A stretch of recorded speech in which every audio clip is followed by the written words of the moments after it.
Jane, you really meant it, didn't you? You were really going to go no contact? It's not like I'm worried about you or anything. I just wonder how you managed to survive on the streets. Is it not a cold world out there? Hi, Mom. Why are you being so cold? It doesn't matter if we're at loggerheads or not. I'm still your mother, you know. Are you really my mother? A woman who's keeping her daughter away from her father is not fit to be called a mother. How old are you again? 15?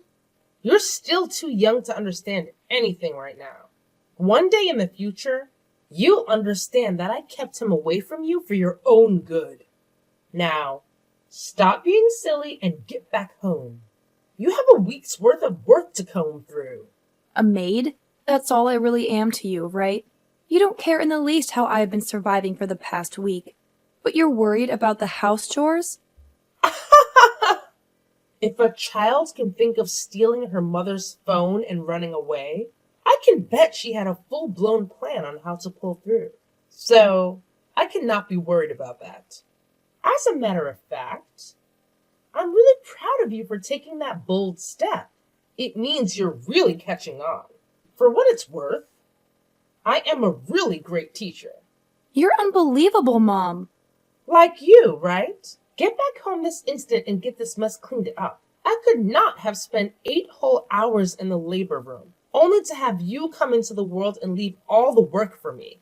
These cigar butts aren't going to pick themselves up, and just in case you don't meet me when you get back, the key will be in its usual spot. I'm not coming home until you tell me who my father is. Silly girl, I've told you this a million times. Your father is long gone. He's dead. There's no need telling you who a man is when he no longer exists. To be fair, even if he was alive, he's dead to me. And if he's dead to me, he's inexistent to you. I want a sense of identity, Mom. You know who your father is, don't you? See, these things are normal around here. All the kids on the block are products of our short-sightedness and foolish errors. You can't be the only one worried about finding your identity. You have to get used to it. You don't have a father. This is your identity. Then get used to not having me around as well. For real? A contact or a name? Or else I'm not coming. Fine. Check the call log on that phone. His name is Charlie. Really? Let me check it out. Found it.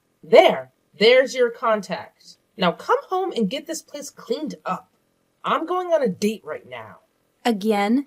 Do you not get tired of trying every man in the city? That's none of your business, little girl.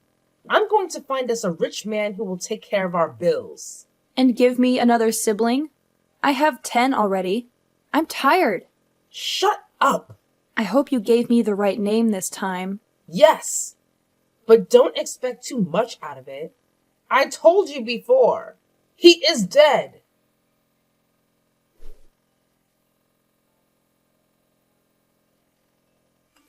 Hello. Happy birthday, Jane. I wish you all the beautiful things life has to offer. Huh? I thought you were... You... I know you might be scared, but there's no need to be. I'm not dead. I'm more alive than you can imagine. Mom said you were no longer alive. Oh, I've been waiting for this day all my life. For 25 years, I've hoped to hear from you one day. I was never dead. Not even for a single moment. Can I call you Dad? No, darling. That's too formal and too quick. You can call me Charlie. But you're my father, aren't you? That silence. I know it too well. You're not my father, too. No, dear, I'm not. I was scared, you know? I thought Mom might have been lying to me again. I dreaded the possibility that you weren't my father. But I couldn't help but hope. I forced myself to believe you were the one. And that's why I sent you a text every day for 10 years, hoping you would somehow read it. I did, Jane. I read your texts every single day for 10 years. And I am really proud of your determination. My beautiful lawyer. Why did you never text me back then? You always received my messages, but you never seemed to read them. I really thought you were dead. I did not want to dash your hopes or hurt your feelings. And I did not want you to stop sending those messages either. So why did you do it? You see, that very day you sent your first text was the day I lost my only daughter. Wow, I'm so sorry. You don't need to be. You were my compensation. Your texts every day gave me a reason to hope. You made me feel like my Sarah was still there.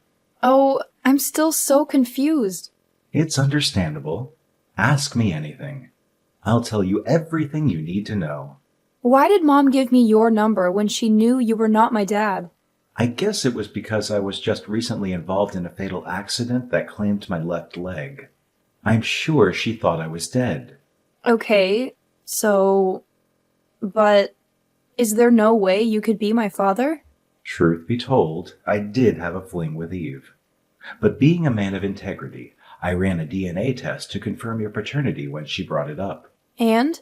It was negative. I even have proof. No, I really thought I'd found my father.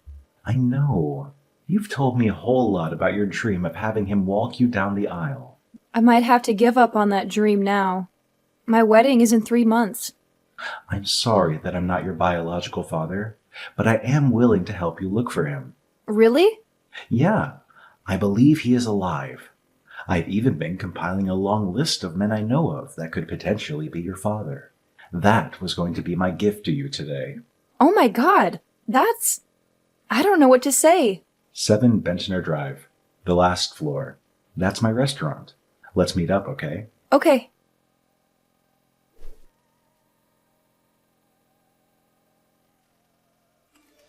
You lying, cheating scumbag.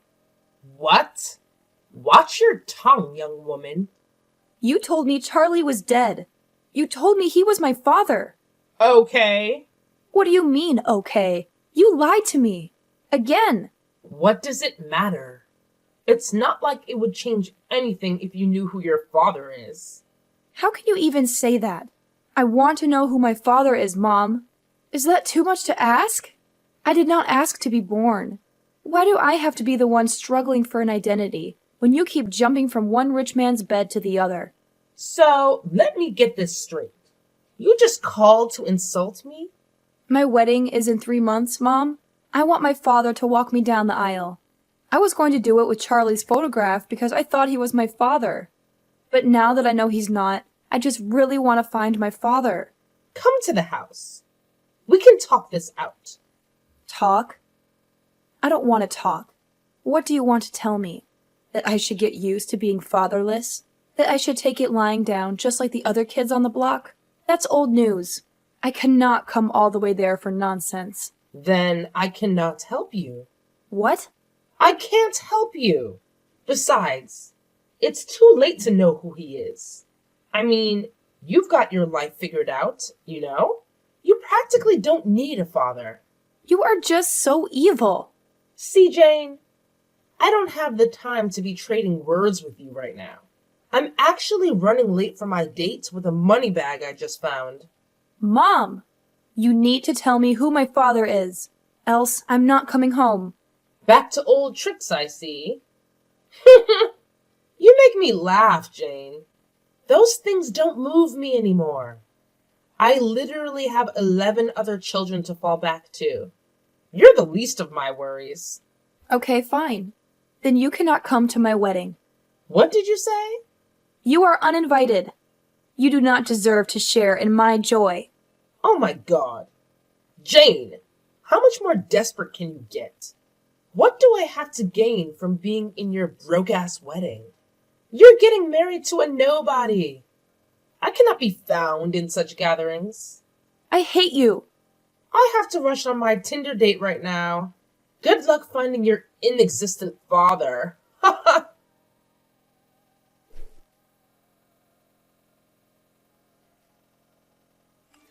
Hello, Jane. Hi, Uncle Charlie. How are you? Ugh! I'm frustrated. Why? Nothing we have done so far is working. We've checked out 9 of the 11 men you listed, and none has turned out to be the one. I'm fast running out of patience and money. I cannot keep paying fares for long trips to different cities in search of something I could have found if my crazy mother just told me.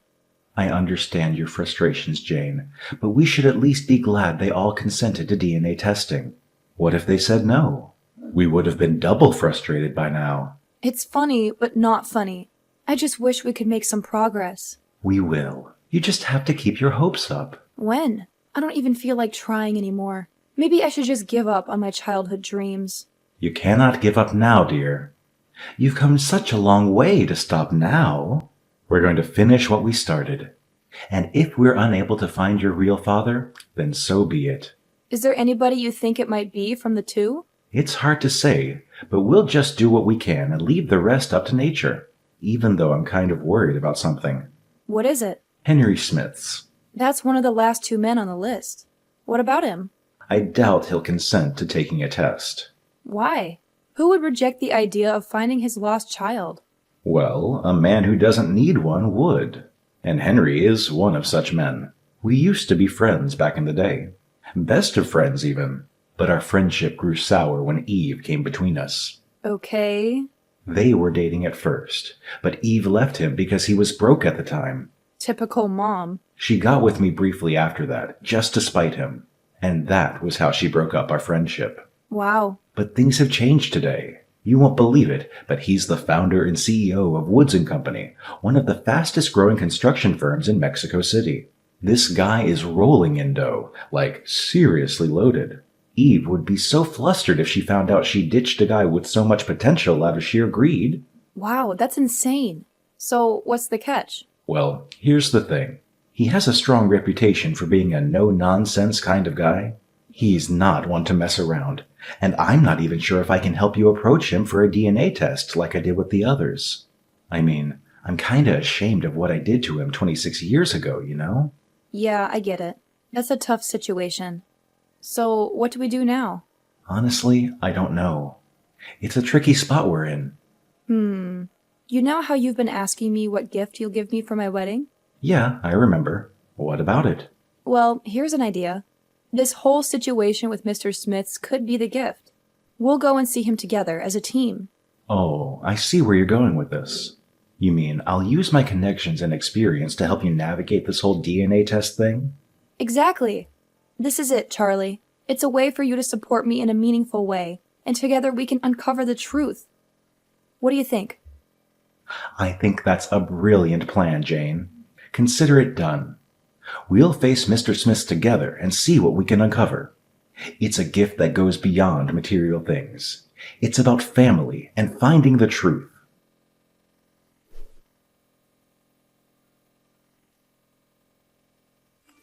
Hi, Jane. Happy wedding day. I would have asked how the wedding was getting along, but I don't really care. Guess what happened? I ignored your invitation and came to your wedding anyway. Even though you changed the venue just to get away from me. And that's not even the best part. You'll not believe who I came with. Kingston McCleary. You should know him. He's the CEO of GA Automobiles. And most importantly, the new man in my life. Oh, I'm sure you can't relate to all this luxury. That's why you're not replying to my texts, huh? I told you. I'm still young and attractive. I can get any of the rich men that I want. I would have said that I can also steal your husband, but there will be no need for that because he's a broke dumbass. Haha. Well, not to worry. You'll see me on the dance floor in a bit. Why are you not responding? Oh, the wedding is already on. Let's see what we have here, shall we? Oh, this is definitely more lavish than I was expecting. Actually, it's quite exquisite. Jane? Are you sure you did not lie to me that your husband was an accountant? Oh, you finally got someone to walk you down the aisle? I'm pretty sure they're dumb broke asses as well. You even got two men to walk you down the aisle? Who do I see? Oh, Charlie? Huh? I told you. You can only get broke men to work with you. This one's not just broke, but with a broken leg too. Haha! See him limping and resting on his crutches? You're practically the one walking him down the aisle. Haha! And who's the other one? Is that Henry? What is he doing here?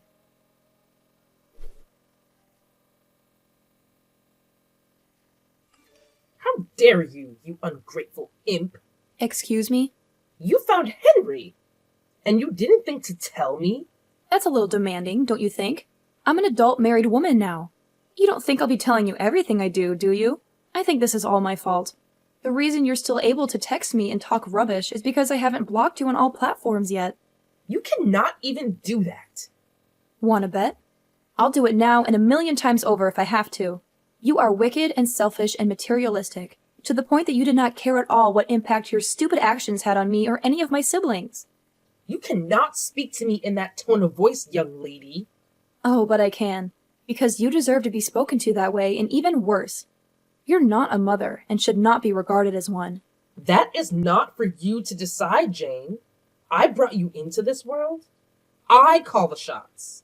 You did, but not anymore. I have finally found my real father. My childhood dream of having my father walk me down the aisle came true. Only I had it even better. I had 2 fathers walk me down the aisle yesterday, and it was the most glorious thing I've ever experienced. Though I was somewhat hurt by the fact that Uncle Charlie was more of a father to me in 3 months than you've been a mother all my life. But does that matter anymore? Not really. I also got to marry the man of my dreams. My life is going great, and you do not have a part in it. That's unfair. No, unfair is you. Abandoning the father of your first child simply because he was broke. He could not give me the $1,000,000 I needed then for my cosmetic procedure. He didn't want me to be in the trend like all the other ladies. Can you blame me for wanting what I want? So I had to dump his sorry ass. It will shock you to know that his ass isn't so sorry anymore. Huh? He's now massively wealthy and owns different 13-figure earning companies globally. What? How? It can't be. Henry cannot be more than a hotel janitor. He didn't even have a college degree. Well, we can say the tables have turned. You know the new hall that was used for my wedding? The elegant outfits and exquisite food and decor? Those were all last-minute changes by my dad. I'm glad you stubbornly showed up at the wedding, even though I asked you not to. At least you got to see me living the new, lavish life you could never have. That will teach you to be less materialistic and start working on building valuable relationships. Can you guys take me back? What did you say? Turn up the volume a bit. I couldn't hear you. I walked back into your lives. Yours and Henry's as well. I'm really sorry for all that happened in the past. I was really stupid and foolish, and... You don't have to rain abuses on yourself. If I did not know you well enough, I'd think you were genuinely sorry. But I know that every step you take is for your own selfish interests. Come on, Jane. Please, have mercy on me. I'm still your mother. All your siblings have moved away now. I'm all alone. I need the money. You lost every right to be my mother. The day you blatantly refused to help me find my father, you knew who he was and still kept him away from me. Because I did not want you to be affiliated with poverty. Don't you get it? I was trying to protect you. Everything I've done is for you and your siblings. But I never get the credit I deserve. Thank you, but I'm no longer interested. You can take your goodwill someplace else. Fine. Pay me then. Huh? You cannot just wake up one morning and decide to choose your father over me. You have to pay me for all the years I single-handedly took care of you. You have to pay me for all the meals you ate for free under my roof. I need a $10 million settlement. I'm sure you know that's not happening. If you don't pay me, I'll sue you. You won't be getting a dime from me or my father. You're just a creepy person. Please stay as far away from me as you can. Me? Creepy? Oh, you haven't seen creepy yet. I'll come all the way to your hotel and camp outside your room for as long as it takes for you to give me my money. You're not going to do that, Mom. You think? Seriously, Mom. You've done a lot of crazy things in the past already. Remember that time you showed up at my school wearing a clown costume? Yeah, that was a special kind of crazy. So I would strongly advise you to protect the little dignity you have left. Don't make any further mistakes. You'll pay for this, Jane. You will.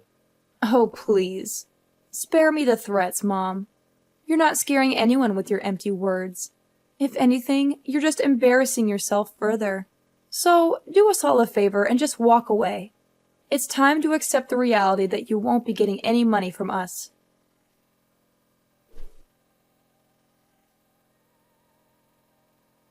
Guess what? If you thought Eve wouldn't follow through on her threats, well, think again, my friend. It's like she didn't even learn a single thing from the crazy events that went down before. Picture this. Jane wakes up one fine morning, ready to enjoy her honeymoon bliss, only to discover her own mother cozied up in a camping tent right smack in front of their fancy resort. Can you believe it?